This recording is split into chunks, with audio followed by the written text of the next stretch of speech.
आथियाबारि बिद्या मन्दिर मडेल जौसिन फरायसालियाव थामथि खोलोबनि गुणोत्सव सुमन्थाइगिरि महरै एसिएस मनोज कुमार दले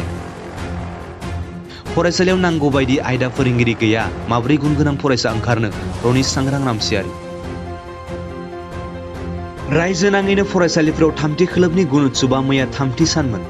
बाक्सा जिल्लानि सिङाव थानाय मख'जाथाव गंसे जौसिन फरायसालि आथियाबारि बिद्या मन्दिर मडेल जौसिन फरायसालियाव गुणोत्सवनि आनजाद लानायनि थासारि मैयाबो फरायसालियाव फुंनि 9 रिंगायाव आरज गाबनायजों बायदि बायदि हाबाफारि लानाय जायो बेराफारसेथिं फोरोंगिरि फरायसुला फरायसुलि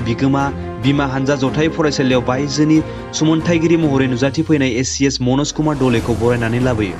फरायसाफोरखौ सुमन्थाइ लानाय फरायसालि सामलाय आफादनि बिबानगिरि आरो बिगोमाजों लोगोसे बिमा हानजाखौ सुमन्थाइ लानायनि गेजेरावनो फरायसालिनि smart class IT ICT retail NS cube दिल्लीनि फरायसालिजों रुजुजाथाव आथियाबारि बिद्या मन्दिर मडेल जौसिन फरायसालिया गोदान आदबजों फोरोंथाय होनाय गासै खथाखौ नायो फरायसालिनि गोरायुं डक्टर रनिस सांग्रां रामसियारिया खौरां बिजोंनि गेजेरजों फोरमायोदि फरायसालियाव गुणोत्सव लानाया जोबोर मोजां बेनि गेजेरजों फरायसाफोरनि हारोंथाया बांगोन नाथाय दुखुयै फोरमायोदि सोरखारा गुणोत्सव खुंनायनि सिगां फरायसालियाव नांगौ बायदि नब्लां आरो फोरोंगिरिफोरखौ दैथायहरोब्ला मोजां जागौमोन होनना फरायसालियाव नांगौ बायदि आयदा फोरोंगिरि गैया माब्रै गुनगोनां फरायसा ओंखारनो होनना सोंथि खालामो बिथाङा आथियाबारि गोजौ फरायसालियाव सा 17 फोरोंगिरिनि पस्ट खुंख्लायै दं सोरखारि फरायसालियाव गुनगोनां फरायसा सोरजिनायनि हाथिराव गोरायुं बिथाङा सोरखारखौ नांगौ बायदि नब्लां आरो फोरोंगिरि थिसनथाय होनो थाखाय खावलायो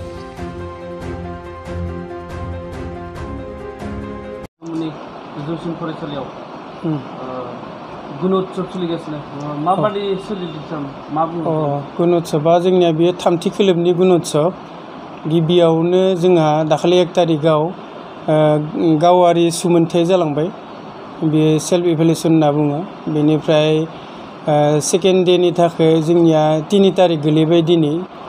3 तारिखआव एक्सटार्नेल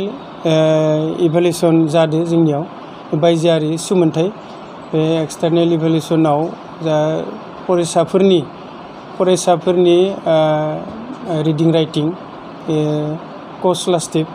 स्कलास्टिकआ जागोन बा जागासिनो दङ दा सोलिबाय दं एक्सटार्नेला फरायसाफोरनि 20% जिखिनि प्रग्रेसिभ रिपर्टखौ लागोन आरो स्टुडेन्टनिफ्राय हिसाबै बाक्सा सार्केल अफिसार मनोज कुमार दले बिथां सारा फैदो एसडिसि आरो बिथाङा जोंनि फरायसालियाव फैनानै जोबोद गोजोननाय मोनदों होननानै बुंदों आरो लोगोसेयावनो जोंनि फरायसालियाव जिखिनि दङ बेखिनिखौ बिथाङा नायबाय आरो गैयिखिनिखौ सरकारनिया लासै लिरगोन होननानै बुंदों जोंनियाव माखासे मानि गोनांथि जानानै दङ जेरावनोखि जोंनियाव स्मार्ट क्लासरुम दङ आईटी दङ आईसीटी दङ अटल टिंकारिं लेबरेटरि दङ आरो रिटेल एनएसकिउएफ दङ बेफोरो मोनसे रुमावनो 3 गाहाम जमा जानानै दङ रुम गैया रुमनि जोबोद आबश्यक जादों बे रुमनि आबश्यकनि थाखायनो सरकारनियाव जों खावलायगासिनो दं सरकारा दासिमबो होआखै आरो बेखौ बिथाङा लिरहरगोन होनना बुंदों गुणोत्सवआव बे गुणोत्सवनि दारा फरायसाफोरा लाभवान जानो हागोन मुलाम्फा जानो हागोन गुणोत्सवनि गेजेरजों फरायसाफोरा जोबोद लाब जानो हागोन मानो लाब जानो हागोन होनब्ला बेयाव जिखिनि सिस्टेमेटिक दङ बेयाव गावारि सुमोनथाइ आरो बायजोआरि सुमोनथायाव जिहेतु गावारियाव रिडिं जादों बेनिफ्राय बायजोआरियाव एक्सटार्नेल इभेलुएटर फैनानै बिथाङा फरायसाफोरनि बेसेबां रोंगौथि जेरावनोखि फरायसाफोरनिफ्राय 90% आरो माबानिफ्राय जिखिनि एडमिनिस्ट्रेटिभ लेभेलनिफ्राय 10%ल' जिहेतु 90%आनो स्टुडेन्टनिफ्राय गासै सुमोनथाया फैजोबनांगोन बेखायनो फरायसाफोरा बे गुणोत्सवनि जोहै माखासे लाब जागोन बा मुलाम्फा जागोन आरो बे जिहेतु OMR सिटजों जायो आरो OMR सिट जानायनि थाखायनो मोनसे जोबोद फरायसाफोरनि थाखाय सुबिदाजनक जादों बे जाबाय गुबुन इन्टारभिउ एपियार जायोब्ला जेरै ACS